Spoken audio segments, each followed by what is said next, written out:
من الشیطان الرجیم بسم اللہ الرحمن الرحیم. ڈیئر اسٹوڈنٹس، السلام علیکم ورحمۃ اللہ وبرکاتہ. امید ہے آپ تمام خیریت سے ہوں گے. آج کے ہمارے اس ویڈیو لیکچر کا عنوان ہے کلاس 10 اسلامیات حدیث نمبر 15. آئیے لیسن سٹارٹ کرنے سے پہلے یہ دعا پڑھ لیتے ہیں. بسم اللہ الرحمن الرحیم. رب اشرح لی صدری ویسر لی امری واحلل عقدۃ من لسانی یفقہوا قولی. آمنت باللہ صدق اللہ العظیم. ڈیئر اسٹوڈنٹس، یہ دعا لازمی یاد کریں اور جب بھی کوئی لیسن سٹارٹ کریں اس دعا کو ضرور پڑھا کریں. اللہ تبارک و تعالی اس دعا کی برکت سے آپ کے حافظے کو بھی تیز فرمائے گا اور آپ کے کام کے اندر اپنی مدد شامل فرمائے گا. تو آئیے سب سے پہلے حدیث مبارکہ کی عربی عبارت پڑھتے ہیں. من صام رمضان وقامہ ایمانا واحتسابا غفر له ما تقدم من ذنبه. آمنت باللہ صدق اللہ العظیم. یہ ہے حدیث مبارکہ کی عربی عبارت. اب آئیے اس کا لفظی ترجمہ. میں نے آپ کو پہلے بھی کافی لیکچرز کے اندر بتایا ہے کہ من چاہے حدیث مبارکہ چاہے قرآن پاک جہاں بھی آ جائے آپ نے اس کا ترجمہ کرنا ہے جس نے یا جو. ساما اس کا مطلب ہوتا ہے روزہ رکھا. رمضان المبارک کا بابرکت مہینہ. وقامہ اور اس کا قیام کیا. قیام کرنے کا مطلب ہوتا ہے اس کی راتوں کو کھڑے ہو کر اللہ کی عبادت کی. ایمان سے مراد یہ ہمارا ایمان ہے. وہ احتسابا اور اجر و ثواب کی نیت کرنا. اور اجر و ثواب کی نیت کرنا. غفرا اس کا مطلب ہے معاف کیا گیا. لہو سے مراد اس کے لیے. ماں سے مراد جو ہے. تقدمہ جو پہلے گزر چکا. من سے مراد سے. ذنبہ سے مراد اس کا گناہ. ذنب کہتے ہیں گناہ کو اور یہ ہو اس کے اندر جو چیز ہے یہ ہے پرونام ضمیر جو اس آدمی کی طرف لوٹ رہی ہے جو رمضان المبارک کے روزے رکھتا ہے اور اس کی راتوں کو قیام کرتا ہے. تو اس کا لفظی ترجمہ ہوگا اس کا گناہ. اب آئیں اسی حدیث مبارکہ کا مکمل با محاورہ ترجمہ. جس نے ایمان اور اجر کی نیت سے رمضان المبارک کے روزے رکھے اور اس کی راتوں کو قیام کیا, اس کی راتوں میں قیام کیا, اس کے پہلے گناہ معاف کر دیے جائیں گے. ڈیئر اسٹوڈنٹس، یہ جو حدیث مبارکہ ہم پڑھ رہے ہیں اس کا ٹائٹل، اس کا عنوان، اس کا ٹاپک یہ ہے کہ رمضان المبارک کے روزوں کا ثواب اور رمضان المبارک کی راتوں کے اندر جو قیام کیا جاتا ہے اس کا ثواب. اب آ جائیں اس کی تشریح کی طرف. سب سے پہلے یہ بات یاد رکھیں کہ روزہ دین اسلام کا اہم رکن ہے. روزہ دین اسلام کا اہم رکن ہے. اسلام کے ٹوٹل 5 ارکان ہیں. پہلا کلمہ توحید، دوسرا نماز، تیسرا روزہ، چوتھا زکوٰۃ اور پانچواں یہ ہے حج. تیسرا رکن اس روزے کو کہا جاتا ہے. اور یاد رکھیں جب بھی رمضان المبارک کا مہینہ آتا ہے آپ کی اس تشریح کے اندر بھی لکھا ہوا ہے اس مہینے میں انسان کے اندر دینی مزاج یعنی اس کی طبیعت دین کے مطابق اور صبر و تقوی پیدا کرنے کے لیے. صبر کا مطلب ہوتا ہے اپنے آپ کو روکنا، برداشت کرنا. تقوی سے مراد پرہیزگاری. صبر و تقوی پیدا کرنے کے لیے مخصوص دینی فضا پیدا ہو جاتی ہے. آپ نے دیکھا ہے جب بھی رمضان المبارک کا بابرکت مہینہ آتا ہے ہم لوگ وقت پہ اٹھتے ہیں، وقت پہ عبادات کرتے ہیں، وقت پر نمازیں ادا کرتے ہیں. کیوں؟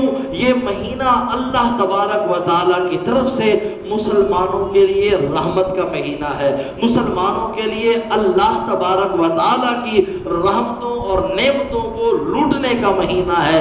اس مہینے کے اندر ایک ایسی دینی فضا پیدا ہو جاتی ہے کہ ہر بندے کا دل نیکی کی طرف مائل ہو جاتا ہے۔ اور یاد رکھیں ہمارے نبی پاک حضرت محمد مصطفیٰ صلی اللہ علیہ وآلہ وسلم آپ نے یہ بھی فرمایا اگر کوئی بندہ اس مہینے کے اندر ایک نیکی کرتا ہے اللہ تبارک و تعالیٰ اسے 70 نیکیوں کا ثواب عطا فرماتا ہے۔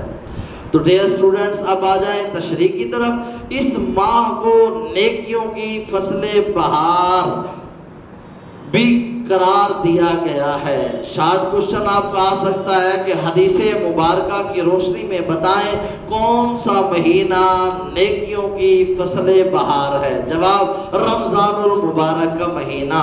جس طرح جب بہار کا موسم آتا ہے ہر طرف پھول ہی پھول ہوتے ہیں، ہر طرف مہک ہی مہک ہوتی ہے، اسی طرح جب رمضان المبارک کا مہینہ آتا ہے تو ہر طرف نیکیوں کی بہار ہوتی ہے، ہر بندہ نیک اعمال کر رہا ہوتا ہے۔ اسی لیے اس مہینے کو نیکیوں کی بہار یا فصل بہار بھی کہتے ہیں۔ رمضان المبارک کے پورے مہینے کے روزے فرض کیے گئے ہیں۔ یہ اللہ تبارک و تعالیٰ کا فرمان ہے، یا ایھا الذین آمنو، اے ایمان والو، کتب علیکم الصیام کما کتب علی الذین من قبلکم لعلکم تتقون۔ اے ایمان والو تمہارے اوپر رمضان المبارک کے روزے فرض کیے گئے ہیں تاکہ تم متقی بن جاؤ، تاکہ تم پرہیزگار بن جاؤ۔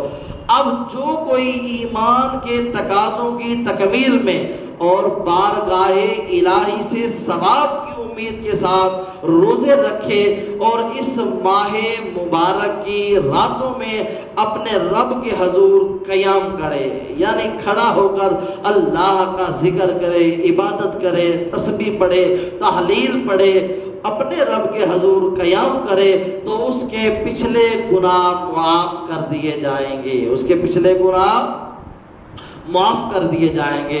ڈیئر اسٹوڈنٹس یہ رمضان المبارک کے روزوں کا اجر جو آپ کی ٹیکسٹ بک کی اس تشریح کے اندر ہے۔ اب میں آپ کو تھوڑی سی ذرا ایکسٹرا تشریح بتا دیتا ہوں۔ سب سے پہلے آپ یہ جانیں کہ روزے کا مفہوم، روزہ کہتے کسے ہیں، روزہ کیسے کہتے کسے ہیں؟ روزے کو عربی زبان کے اندر صوم کہتے ہیں، جس کا معنی ہے رکنا، جس کا معنی کیا ہے؟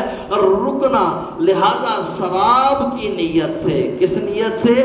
ثواب کی نیت سے کھانے پینے جمع اور دوسری روزہ توڑنے والی چیزوں سے صبح صادق سے لے کر غروب آفتاب تک، یعنی سورج کے غروب ہونے تک اللہ کی رضا کے لیے رکے رہنے کا نام یہ روزہ ہے، رکے رہنے کا نام یہ روزہ ہے۔ ڈیئر اسٹوڈنٹس یہاں پہ میں ایک بات اس کا بھی اضافہ کر دوں کہ بعض اوقات ہم سمجھتے ہیں کہ صرف کھانے پینے سے رک جاؤ یہ روزہ ہے۔ فرمایا یہ روزہ تو ہے لیکن روزے کے مقاصد ہمیں حاصل نہیں ہوتے۔ جب بندہ روزہ رکھتا ہے تو اس کی آنکھ کا بھی روزہ ہوتا ہے، اس کے ہاتھ کا بھی روزہ ہوتا ہے، اس کی زبان کا بھی روزہ ہوتا ہے۔ لہٰذا جب بھی ہم روزہ رکھیں اپنی آنکھ سے کوئی گناہ نہ کریں، اپنے ہاتھ سے کسی کو تکلیف نہ دیں، اپنی زبان سے کسی کو تنگ نہ کریں، یعنی ہر چیز سے، ہر گناہ سے، ہر برے کام سے رک جانا یہ روزہ کہلاتا ہے۔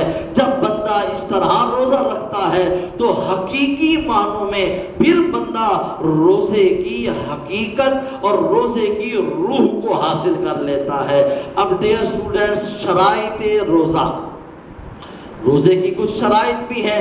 روزے فرض ہونے کی شرطیں درج ذیل ہیں۔ سب سے پہلے روزہ رکھنے والا مسلمان ہو، روزہ رکھنے والا مسلمان ہو، کسی کافر پر روزہ فرض نہیں۔ 2 نمبر دیکھیں بالغ ہونا، نابالغ پر فرض نہیں، یعنی 13 سال 14 سال کا بچہ ہو اس کے اوپر روزہ فرض ہے۔ آگے ہے عقل مند ہو، شعور ہو، پاگل ہو تو اس کے اوپر روزہ فرض نہیں ہے۔ اسی طرح نمبر 4 صحت مند ہونا، بیمار پر فرض نہیں، بیمار پر روزہ فرض نہیں ہے، لیکن صحت مند ہونے کے بعد ان روزوں کی قضا کرے گا۔ اگر بندہ رمضان المبارک کے مہینے میں بندہ بیمار ہو جاتا ہے تو جب اللہ تبارک و تعالیٰ اسے صحت دے وہ ان روزوں کی قضا کرے گا۔ قضا کا مطلب ہے کہ وہ دوبارہ روزے رکھے گا۔ اگر صحت یابی کی امید نہیں، یعنی اب آخری وقت ہے، انتہائی زیادہ بیمار ہے اور یہ ایسا لگ رہا ہے کہ یہ بندہ اب نہیں بچے گا، یہ اس کی آخری بیماری ہے، یہ مرض الموت کے اندر مبتلا ہے، تو اس کے بارے میں یہ کہا گیا ہے تو ان روزوں کو آپ فدیہ دے دے۔ روزوں کا کیا کرے؟ فدیہ دے دے۔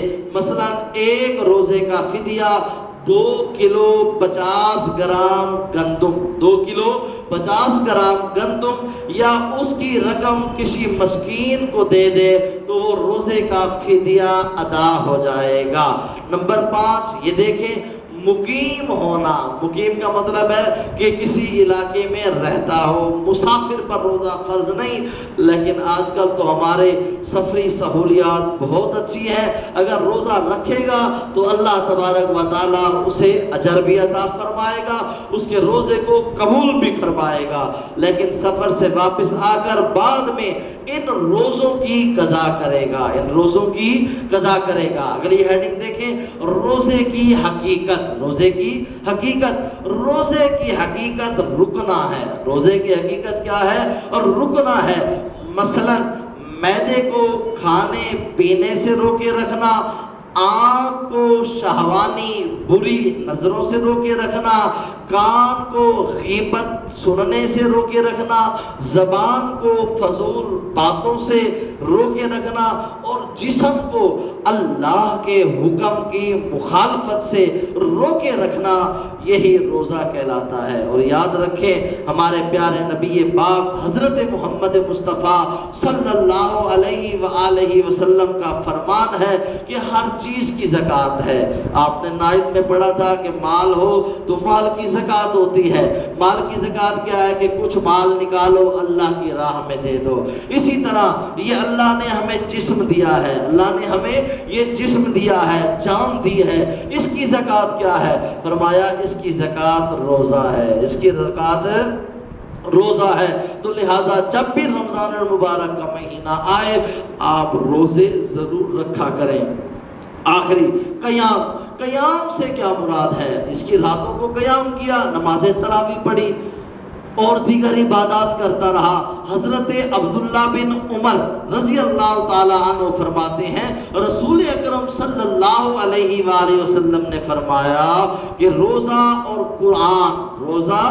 قرآن بندے کے لیے قیامت کے دن سفارش کریں گے۔ روزہ کہے گا اے میرے رب،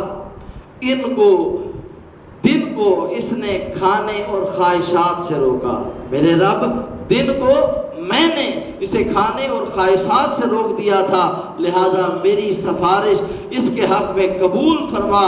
قرآن مجید کہے گا اے میرے پروردگار، یہ تیرا بندہ ماہ رمضان المبارک کی راتوں میں قیام تراویح کی حالت میں میری تلاوت کرتا تھا، لہذا میری سفارش کو اس کے حق میں قبول فرما۔ ان دونوں کی سفارش قبول ہو جائے گی، بندے کے گناہ معاف ہو جائیں گے۔ اللہ تبارک و تعالیٰ سے دعا ہے کہ رب کائنات جب بھی ہمیں رمضان المبارک جیسا بابرکت مہینہ عطا فرمائے تو ہمیں اس کے روزے رکھنے اور اس کی راتوں کو قیام کرنے کی توفیق عطا فرمائے۔ آمین۔